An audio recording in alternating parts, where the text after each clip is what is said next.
আজ আরও একজনের জন্মদিন, কবি কাজী নজরুল ইসলাম। 1899 সালে আজকের দিনেই ভারতের চুরুলিয়ায় জন্মেছিলেন বিদ্রোহী কবি, এবং কাকতালীয়ভাবে আজকের দিন অর্থাৎ এই 24শে মেতেই সপরিবারে বাংলাদেশে চলে যান। ভারতের সাহায্যে বাংলাদেশ স্বাধীন হওয়ার পর 1972-এর 24শে মে নজরুলকে সাদরে ঢাকায় নিয়ে গেছিলেন বঙ্গবন্ধু মুজিবুর রহমান। আজকের দিনটা বাংলাদেশ কি মনে রেখেছে? হিন্দু না মুসলিম ওরা জিজ্ঞাসা কোনজন? এই প্রশ্ন যিনি করতে পারেন তাকে ওদের ভাল লাগবে মনে হয় না, জানেন তো। আর তাই আজ বাংলাদেশ জুড়ে শুধুই ক্ষমতা দখলের লড়াই দেখলাম। একবারও কোনো নেতার মুখে ওই জাতীয় কবির, তাদের জাতীয় কবির কথা শুনতে পেলাম না।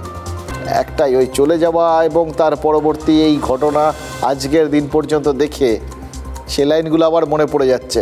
ভুল হয়ে গেছে বিলকুল, বাকি সব কিছু ভাগ হয়ে গেছে, ভাগ হয়নি কো নজরুল।